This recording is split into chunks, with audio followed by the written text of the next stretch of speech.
Ratusan karyawan Lembaga Perlindungan Saksi dan Korban atau LPSK menggelar unjuk rasa imbas pemangkasan anggaran yang tertuang dalam Instruksi Presiden Nomor 1 Tahun 2025. Ya, pemangkasan anggaran LPSK hingga 62% dinilai berdampak pada kualitas perlindungan kepada saksi dan korban. Ratusan karyawan LPSK berdialog bersama para pimpinan di halaman kantor memprotes kebijakan pemangkasan anggaran sesuai instruksi Presiden Prabowo Subianto. Anggaran untuk LPSK senilai 220 miliar rupiah dipangkas sebanyak 62% atau sekitar 144 miliar rupiah hingga dana anggaran tersisa 88 miliar rupiah. Para pegawai menilai pemangkasan anggaran bisa berdampak kepada operasional LPSK termasuk kualitas perlindungan terhadap saksi dan korban.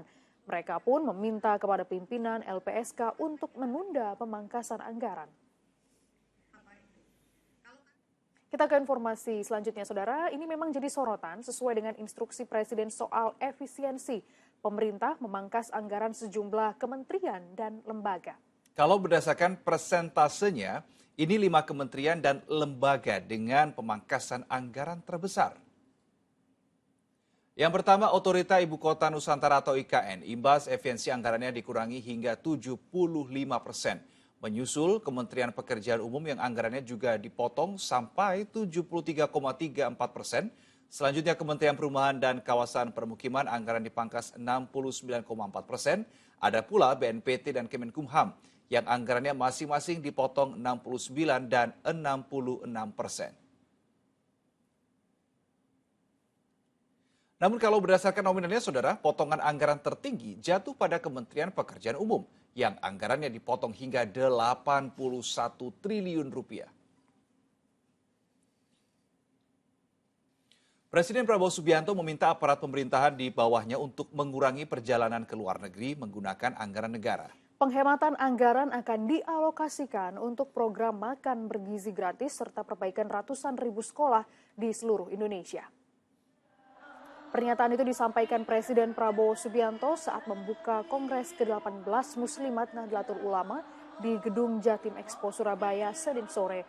Dalam pidatonya, Presiden menyatakan dirinya melakukan penghematan anggaran dengan memangkas pengeluaran yang tidak perlu, seperti perjalanan dinas ke luar negeri untuk studi banding yang tak tepat sasaran, forum grup diskusi, serta seminar-seminar. Menghemat uang itu untuk rakyat. Untuk memberi makan untuk anak-anak rakyat. Saya ingin memperbaiki semua sekolah Indonesia.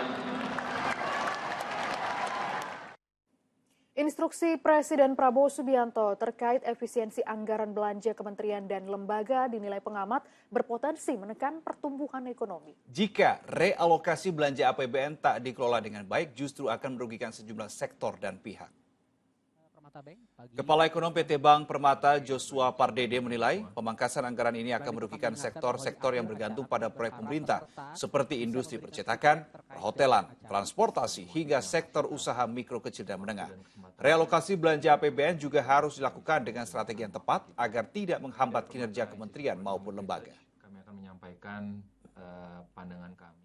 Pertumbuhan ekonomi Indonesia diproyeksikan tumbuh di angka 5 hingga 5,2% di tahun 2025. Ya, namun sejumlah tantangan global masih akan menghantui ekonomi Indonesia.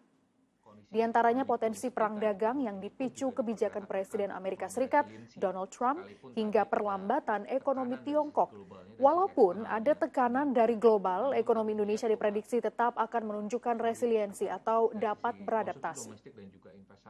Kondisi ekonomi domestik kita di tahun ini pun juga diperkirakan akan tetap mengalami resiliensi. Sekalipun tadi ada tekanan dari sisi globalnya, dari sisi eksternalnya, namun kami melihat bahwa dari sisi konsumsi domestik dan juga investasi ini akan menjadi modal utama. Ya, jadi ekonomi domestik kita ini perlu kita perkuat ya untuk kita bisa memitigasi dampak yang ditimbulkan dari faktor eksternal.